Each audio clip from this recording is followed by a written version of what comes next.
Welcome to episode 0 of Showboy's Sekiro walkthrough.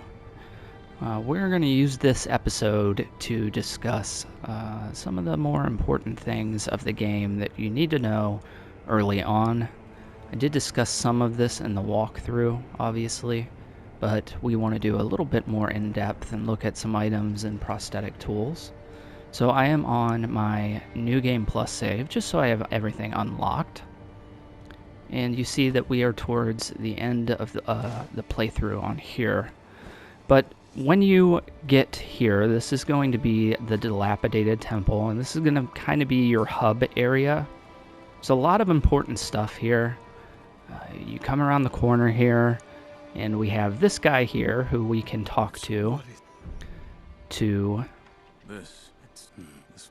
me get through the Mortal Blade stuff here. We can use this guy to train for different systems of the games. So learning attacks, learning the almost 100% needed deflect system, step dodges, which are a little bit less useful, a very important Makiri counter training, and then vault over. You'll unlock these as you unlock skills. You're only going to have attacks and deflects at the beginning of the game. Maybe step dodge, but once you unlock Makiri, I highly recommend coming back here and learning that system as well, because we do use it on a lot of enemies and a lot of bosses. And then this is a really good area to learn the deflects with L1. That is your most important tool in this game, so be aware of that. Also, as you're moving through the walkthrough, we're going to be picking up several different prosthetic tools throughout the playthrough, and that's all these here. And in order to get these on your character, you need to pick them up and then come to talk to the sculptor, who will be sitting right here. Obviously at this point in the game for me, he's gone, but you can still come here. And fitting the prosthetic tools is how we get them acquired, and then upgrading the tools is how we get the fancier version of those tools. And some of them are very different too, and you'll see through the playthrough. But we'll go over the base prosthetic tools that you're going to be picking up throughout your playthrough. The most important one, I think, and it's luckily the earliest one that you get, which will be the loaded Shuriken. It's literally just a ninja star, which is super cool to have. Very useful for picking off wolf enemies in the game. And also, once you get further into the skill tree, you can unlock Chasing Strike, which allows you to do a Chasing Strike after throwing the Shuriken. So, very handy. You'll see in the playthrough that this is very, very early on. It's literally almost right over that hill there. The next prosthetic tool is going to be the loaded axe. This is very useful for shield enemies in the game, breaking the shields. It is also very useful for the kind of troll-looking enemies that have the bamboo hats on. You can use this to break the bamboo hat, that way you can attack them. So very, very handy tool throughout the entirety of the game. Next is going to be the spear. And I don't use this one all that often, to be honest. It does have its purposes throughout the game. Once you upgrade it, you can use it to... you don't even need to upgrade it, actually. Just hitting R2 does the drag ability, which allows you to pull off loose-fitting armor on some of the big brute enemies in the game, which is handy. Makes it a little easier to take them down. You can also use this to pull the worm, or the big centipede, out of the guardian ape during the second phase of that fight. So it's okay. I don't use it that often. I just never got around to using it. The next one's going to be the Sabo Maro, and this is very useful.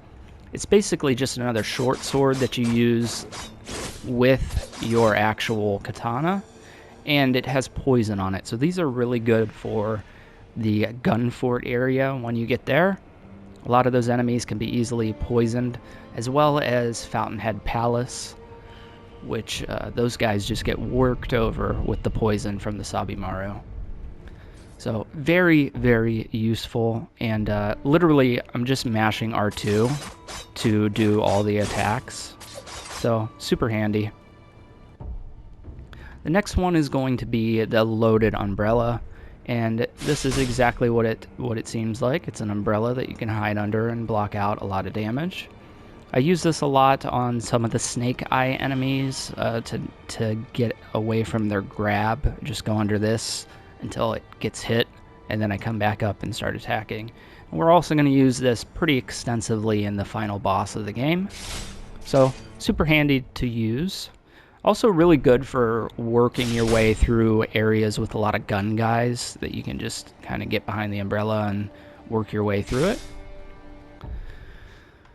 And then the next one is the Shinobi Firecracker, which is also very, very handy for kind of interrupting certain attacks on certain enemies.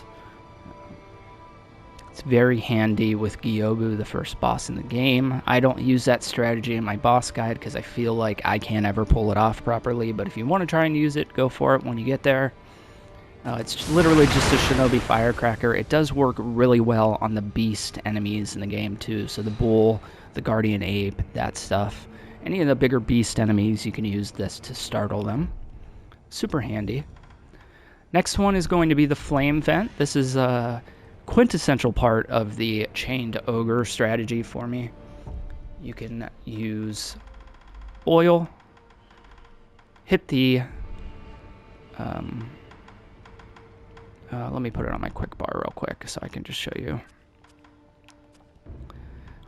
So basically you're just going to hit to the, and you'll see when you get to the boss guide there, the strategy for it, but you're going to throw the oil at the ogre and then hit him with the flame vent to set him on fire.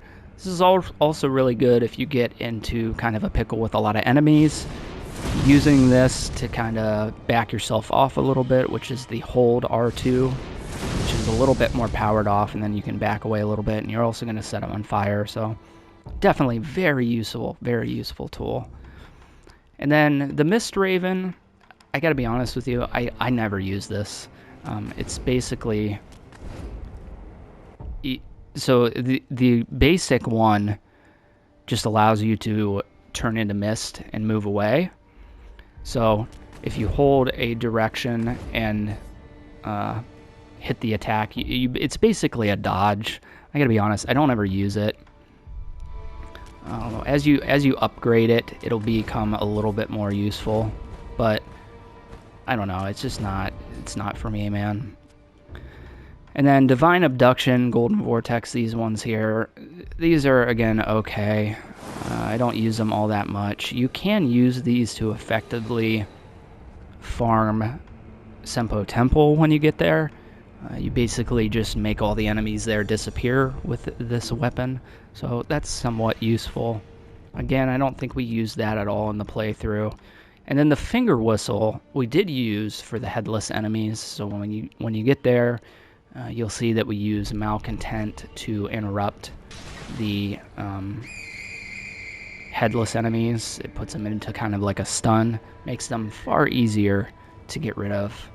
And that's all the prosthetic tools in the game as far as the base ones. There's different upgrades for each of them, and you'll see that in the upgrade tree in the walkthrough as we go through there. I kind of point out the ones that I go for typically on a playthrough.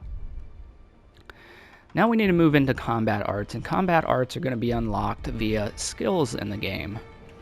As you're doing the playthrough, you will be picking up several different skill trees throughout the whole of the game, really. And I have my picks for what I think you should be going for in the walkthrough, so pay attention to those and try to stay with me on the walkthrough, because it's going to make the walkthrough a lot easier if you just stay with the skills that I'm picking. But Makiri Counter is something I highly recommend you pick up very, very, very soon. This allows you to negate any of the perilous thrust attacks by stepping on the blade. So just to show that off real quick, I'm going to go over here and do the training with this guy. And you'll see thrust attacks that have the red kanji. We dodge forward. That allows us to step on the blade. And there are a lot of enemies that use this in the game. Bosses as well. And it does do a colossal amount of posture damage to most bosses. So keep that in mind. I highly recommend that you pick that up as early as you can, because it's just going to help you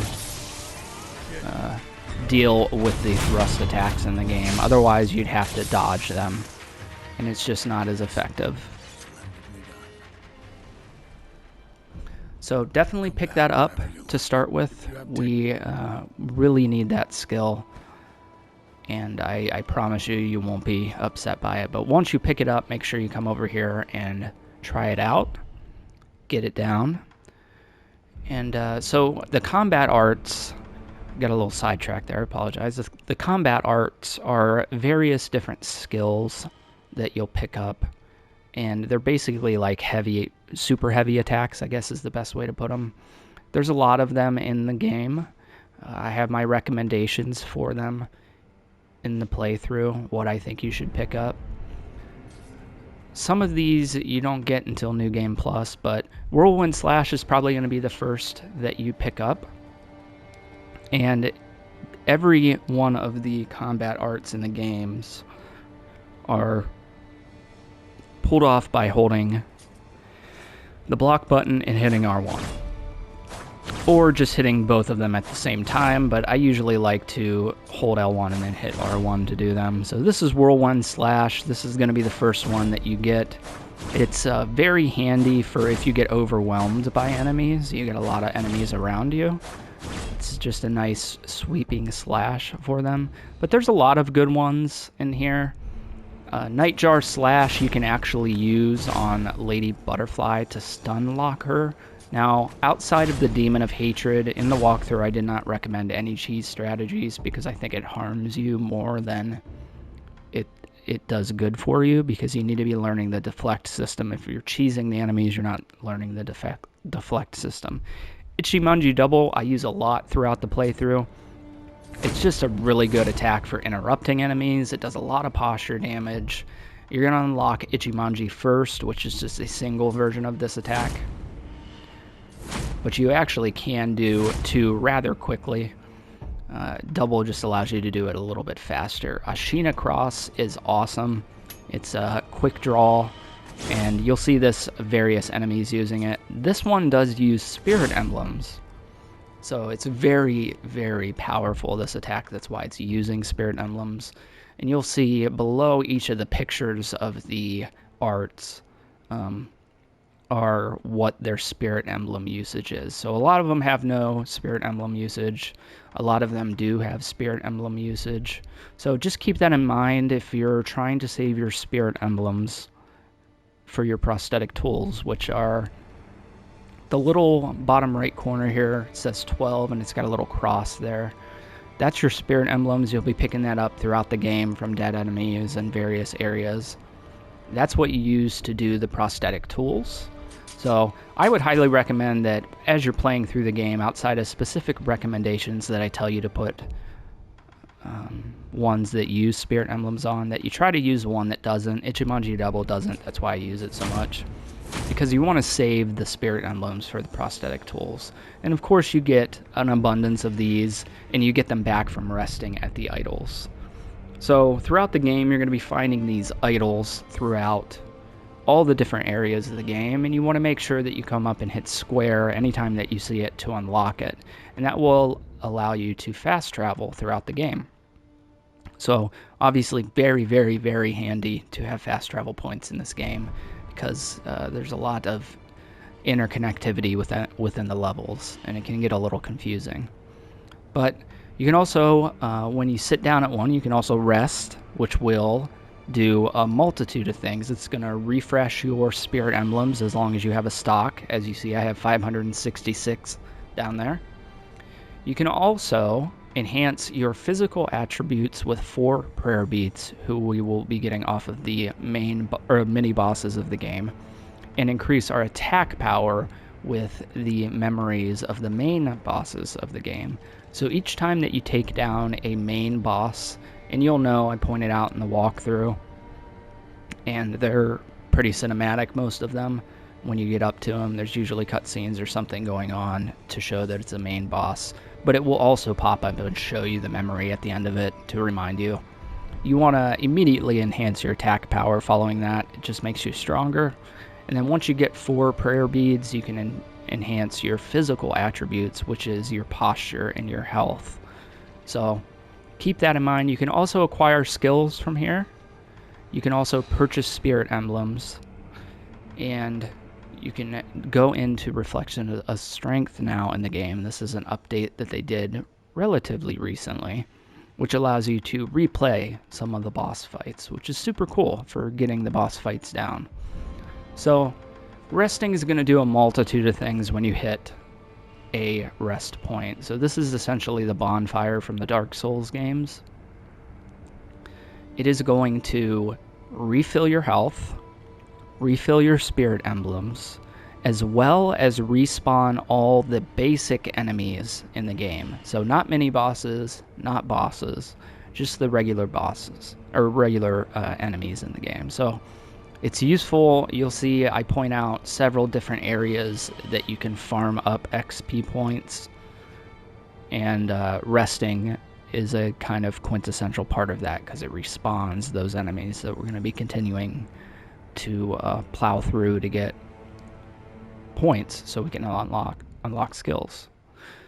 So you'll see where you get all these different skill trees. You're only going to have this one at the beginning of the game, but that's fine because that's the one that has Mikiri. Once you get, I think, 2 prosthetic tools, you unlock this prosthetic arts one, and then the other ones you'll see throughout the playthrough. So I want to move somewhere to fight an enemy. That way I can show off a very, very important part of the combat system. And we are going to just go over to the first step of Harada Estate here.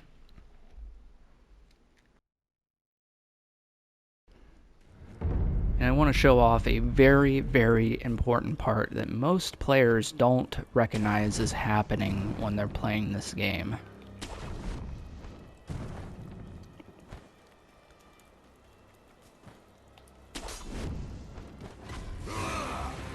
So unfortunately,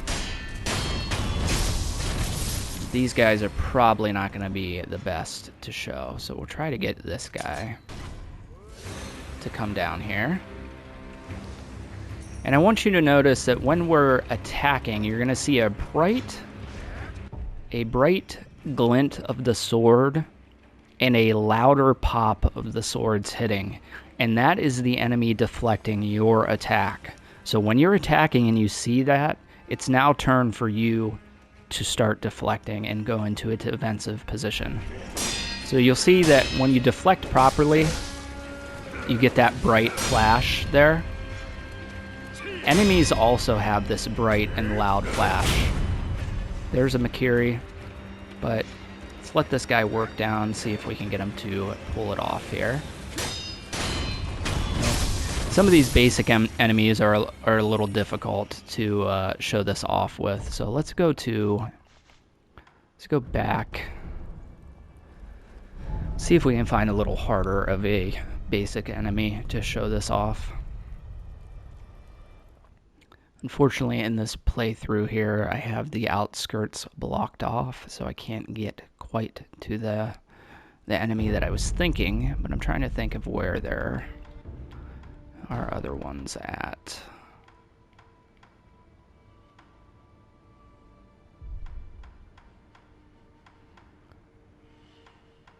Let's go to the dojo.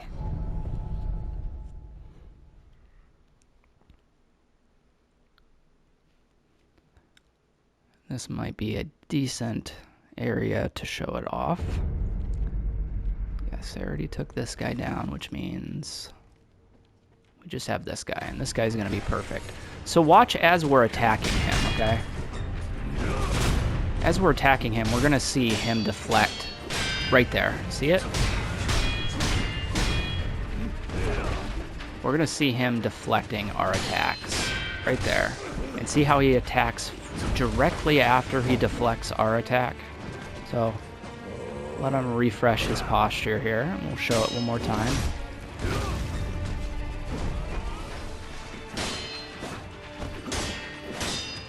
Right there. See, now he attacks directly after that. So we want to be aware of when the enemy is deflecting our attacks, because it's our turn to start deflecting.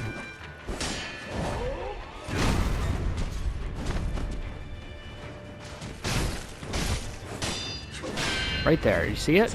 Now he's attacking. So be aware of that as you're going through the game. When you see that bright flash and the louder ping when you're attacking, it's time for you to deflect. And it's usually, on most of the enemies in the game, it's usually really quick that you need to deflect. So be aware of that. It's a very quintessential thing to learn in the game. It makes the game far easier to kind of deal with. Right there. See? Now he's attacking. Now it's our turn to deflect. Let's get him to lower his posture here. See? It's very, very, very easy to pick up on most enemies. When they deflect your attacks, it's time for you to deflect. Now I know that it looks like this dude's ridiculously difficult, but he's not. We were just playing with him a little bit. But as you saw at the beginning, during that fight, after I died, there were 3 pink circles down by our health bar, and it had a black strike over it. So you can only resurrect twice in this game, unless you get a death blow, which removes that strike. So we got the death blow on him there, which removed that black strike, which allows us to revive again. Now, you're only going to have one revive, one of those circles, and you'll get more as you do your playthrough. But 2 of those, the ones on the left, are from killing enemies, and the one on the right there is from resting. So you always have that one when you rest. However, the other 2 will fill up periodically from killing enemies. Now, if you have both of those or one of those completely blacked out, meaning it's not filled up, you can use a bundled Jesus statue to refresh that and give you a node of resurrective power. So keep that in mind, but I would also recommend using this for that black strike as well. So if you have both a node of resurrective power that is not filled up, so it's black and pink, not pink, and a black strike across all of them, you can use the bundled Jesus statue to get rid of the black strike as well as give you another node of resurrective power. Now, you can't use the bundled Jesus statue if you have those filled up and the black strike is across it. So keep that in mind. It's much better to use these statues when you have a black strike as well as a black circle that needs filled up, because you're getting rid of 2 things that are preventing you from resurrecting. It's very handy in some of the boss fights in the games that you're going to have trouble with. So keep that in mind. And I think that pretty much does it for our episode 0 here. I wanted to show off the deflecting thing because it's very important. Majority of the enemies are going to deflect your attacks, okay? So keep that in mind. Let's go back real quick just to the Dilapidated Temple so I can show off the deflecting system. I do talk about this a lot in episode 1 of the walkthrough, but I just want to go over it again because I feel like it's very, very important. So again, if you're struggling, come over to this guy and do his trainings, okay? I stand as your opponent. So for the deflecting, it says here, deflect. Sometimes relentless attack is not enough to break an enemy's posture. Deflecting an enemy's attack also allows damages to their posture, and a master shinobi will both deflect and attack.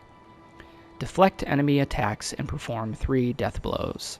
So at the moment the attack is landing, we want to tap L1, and then R1 after breaking the posture and getting that red circle, which is the death blow. So every enemy that you fight in the game is going to have that, but you'll see that right as he's landing, I'm hitting L1, right? right as it's about to land, we're hitting L1 to deflect. You can also hold and block through a lot of the enemy's attacks. I'm just holding L1 here, and I'm blocking literally 100% of his attacks. Now, my posture is building up very rapidly like that. If he breaks my posture, which I don't even know if this guy can do, we kind of get stunned for a second. You're going to be wide for a... See? Right here. He can attack us as much as he wants until we recover. So, I don't recommend blocking unless you're really struggling at the beginning of this game. I recommend deflecting L1 and learning this system as good as you can, because he attacks a lot like a lot of the basic enemies in the game. So this is a really good deflect test. So come here before you even start your playthrough and learn this deflecting system, because we are using it a lot in the game. It's very important. And you'll see that, I don't know if he will do it. Yeah, he's not going to do the deflecting, but we already showed you that. So anytime you see the enemy deflect you, which is that bright flash and loud bang of the sword, it's time for you to turn to a defensive move posture, because they're going to be attacking rather quickly. So watch out for that. It makes a lot of the bosses in the game easier, a lot of the mini bosses in the game easier, and a lot of the just basic enemies easier as well. So anytime that you get that red circle, that is a death blow, okay? Basic enemies require 1 death blow. Mini bosses and bosses require at least 2 death blows. Through the playthrough, there is a way to get one of those death blows away from mini bosses, so you only have to perform 1. So watch our path there, and it makes a lot of the mini bosses easier to handle. But the death blows are a very important part of the game. The other thing that I do want to show off real briefly is the stealth mechanics. So we'll just go to the stairway. This is a very late game area, so it will allow us to show off the stealth.